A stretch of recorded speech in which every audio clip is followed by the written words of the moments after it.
So the president's there, and what did you make of Kim Jong-un? His translator said, it's very courageous, a courageous decision, Mr. President, talking to our president, to begin this dialogue. Well, that's another positive sign that the second meeting between these two men may bear fruit. I think that the president is cautiously optimistic, but the goal here is to denuclearize the Korean Peninsula, something that other presidents failed to do, put an end to 70 years of war in Korea, and to try to thaw relations so that we're all safer. It was President Obama who told President-elect Trump that his #1 challenge would be North Korea. So rather than ignore it and naively look the other way, this president is engaging Chairman Kim. Look, the sanctions remain in place. That hasn't changed. We're watching, but this president, as you know, is willing to engage with leaders around the world to greater ends. And the denuclearization, the verifiable and complete, irreversible denuclearization of the Korean Peninsula benefits everyone. Look how transparent they are. You've got, I don't know, throngs, dozens and dozens of press from around the world, certainly from this country. Right. The city seems cleaned out of press right now. They're watching and covering it, and I only hope that they focus on the issues at hand and didn't fly halfway around the world to ask questions they could have asked here.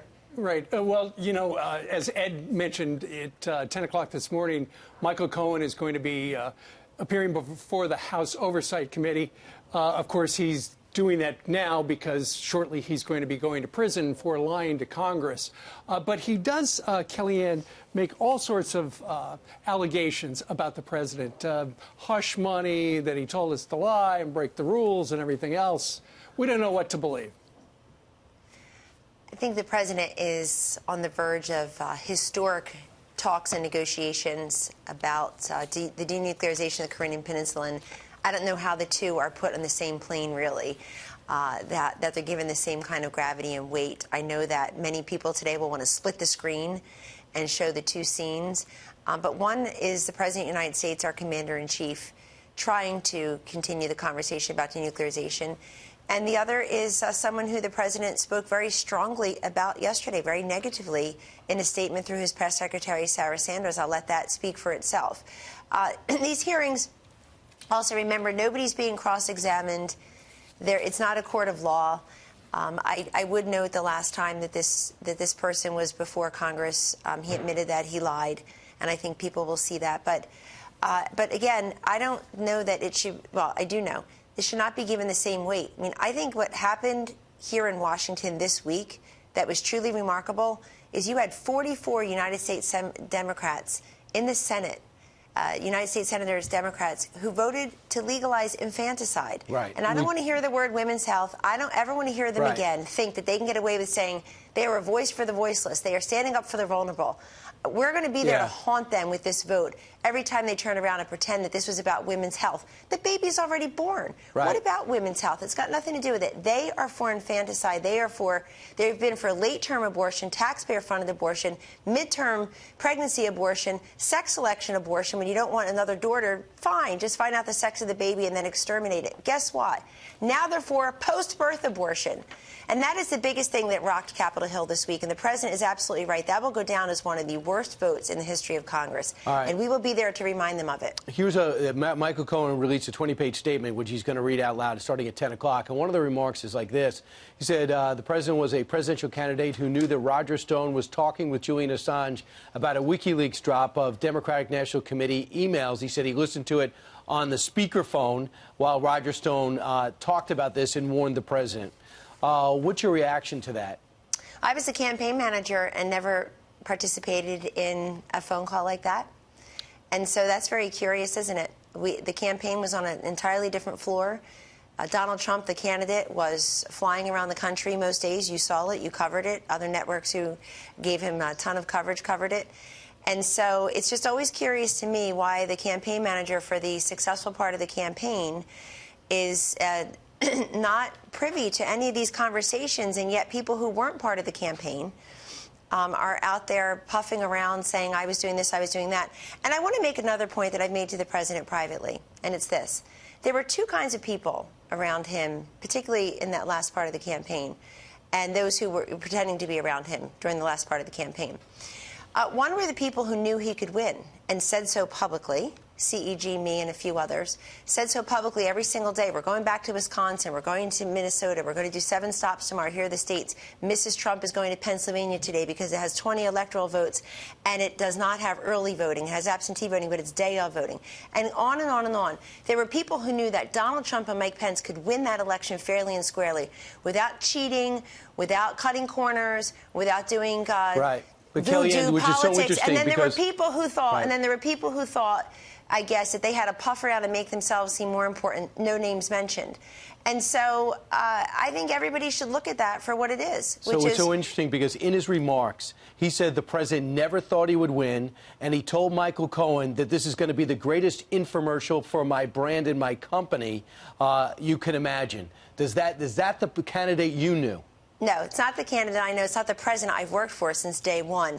And further, Michael Cohen was on TV famously in a clip with CNN's Brianna Keeler pushing back when she basically said the polls all show that Donald Trump is not going to win, and he pushed back, saying he will win. What polls? He is ahead. He's doing a great job. Mr. Cohen was with the president on the campaign trail a couple of times, one time in Cleveland, for an African-American event, actually, that gets a lot of coverage in the clips because there aren't a lot of other clips from the campaign trail, I suppose. But so this is somebody who believed, I suppose, believed that President Trump could win. President Trump certainly believed he could win. But President Trump was also, as a deal maker, I will tell you, he was the last one on election night to see it coming together because he knows you can walk away from the table and everything can fall apart at the last minute. So he's cautiously optimistic. He saw the polls, Kellyanne, the election results coming in. Why is Michael Cohen's story so different at this point? Well, you have to ask him that. You have to ask him that. Why do you think?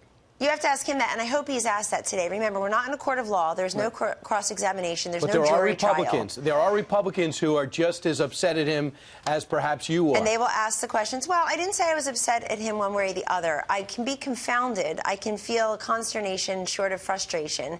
But again, I just don't see why this gets the same weight as what the president is trying to do halfway around the world as the president of the United States. That aside, I think that we should really reflect on the people who are out there saying, I knew this or I knew that, or I was part of this or I was part of that. 2 of them are facing criminal charges. Well, this one's already been convicted. I guess he's been sentenced. Another one's facing criminal charges. And remember, the president had around him then, as he does now, people who believed in him as the candidate, as the president, who don't need to be there, don't need to be here. But it's a shrinking group that either has survived to this point and has thrived, or could get through the door in the first place. And we can reflect more on that. But look, remember too that I think the president's statement yesterday is instructive. If the last time you've been before this body, you admitted that you lied. Then people are going to know that and see that. Okay. Yeah, you don't know. And look, I think it's a human tragedy whenever somebody goes to jail. I get that in these circumstances, but at the same time, folks, don't lie to Congress. But he's trying to grab the president with him. Kellyanne, he's trying to grab the president with him. He's calling him a racist and a cheat. He can't. And a con man. He can't. The media try to do it every single day, ladies and gentlemen. And where are they? This president continues to thrive. The 2020 field looks absolutely ridiculous. They're for infanticide. They're for Medicare for all, which means less Medicare for seniors, socialized medicine. You got Bernie Sanders won't even tell Maduro to go, which our vice president went down to the Lima Group and said Maduro's got to go. We support Mr. Guaido as the president. I mean, the opposition party, I guess this gentleman is part of it now, the opposition party is flailing and failing because they can't beat this president on the issues. And he's not going to be able to take down the president with him. And I know that those who were skeptical of him before will give him a hero's welcome today. But respectfully, it's beside the point. How is it relevant? How is it relevant to what the president's trying to do in North Korea and elsewhere? And you know, to the larger point, whatever he is going to say today, he's already told Mr. Mueller. Yeah. Right. And let me say something, too, about the Mueller investigation just quickly. I see, he's got this, he's got that. Folks, don't lie to Congress. If you lie to Congress, you lie to investigators. That's the problem. We don't know which Michael Cohen to believe. We don't know. But it's not just him, Ainsley. In fairness to the Mueller investigation, other people have lied. And they're getting ensnared in that. Folks, Mom, Grandma were right. Don't lie. All right, Kellyanne, right. we want to talk to you about the National Emergency Declaration. The House voted yesterday, as you know. No surprise. It's the Democrats. They're not for this. They don't want the president to get that money. But what did shock me, there are 13 Republicans that voted to block the national emergency, 13 that sided with the Democrats. What are your thoughts? Fine, but it's still veto-proof. So there aren't enough votes, actually, to overcome the presidential veto, which he has promised. Why aren't they united like the Democrats are? Well, 13 defections, it doesn't mean they're not united. Well, look, but look at what unites the Democrats. The Democrats are united on things like infanticide. So if that's what unity compels, I'm not sure that we want to be unified on every issue such as that. Right. But on this one, I think there are a number of them who are concerned about the precedent, but they should not lose sight of the fact as to why the president did this. Two things. One is the president knows his first solemn duty is to keep us all safe and secure that border, and it's not been done over any number of years. He's listening to the Border Patrol agents and the DHS and the ICE folks who tell him what they need. Number two, the president waited for Congress to do its job. It's failed to do its job since he's been president on securing the border, and it's failed to do its job for decades. And so he waited for them. And that includes the Republican House. And that includes the Republican House. Brian, there's no question the Republican House failed, and they failed us in securing the border, but they also failed to make good on the promise to him that he would get that money for the wall. They completely lied about that. Kellyanne, Totally right. exit question. Yesterday, Joe Biden was at the Biden Center at the University of Delaware. Sounds like he's really close to deciding whether or not he's going to get in. It sounds like he's going. Said his family wants it. Yeah. What do you think?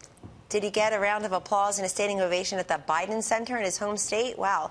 A 50-state strategy must be close by. Look, I can't blame Vice President Biden for wanting to run, but he's going to have to be held to account for the Obama-Biden economy, the Obama-Biden foreign policy, national security failures, the Obama-Biden appropriation of our nation's health care, where 9 years after Obamacare, Biden care was passed, about 28 million Americans still don't have care. He's going to be held to account for all that did not happen while he was vice president and be asked about that. I'm sure he looks at the field of, the unimpressive large field, albeit large field, of 2020 candidates and thinks, I should jump in there. You saw that Bernie Sanders raised over $6 million, I guess, in the first day or so after he announced. So I guess there is a market for septuagenarians who want to run for president in the Democratic primary. But at the same time, my question for Joe Biden is, are you sure that President Obama and the Clintons are going to endorse you? Or are you sure you're going to go in there with a strong hand and the distinction against the rest of the field? This is a party that's looking for fresh and new, as they did in 2008. When they denied Hillary Clinton the nomination, and she looked even less fresh and less new. Yeah, that's a good point, because the Obama administration told Biden not to run, and we also know that the Obama team met with Beto O'Rourke. So yeah, the central question for Joe Biden is, do you have the president's you-served endorsement to run for president? I think that's a central question that he should be asked. Okay. But look, it looks like he wants to run against Trump the way everybody else does. His tone, his tweets, it's not going to work, folks. The media try it every day. And there he is, sitting pretty for re-election. Gotcha. Kellyanne Conway, thanks so much. Thank you.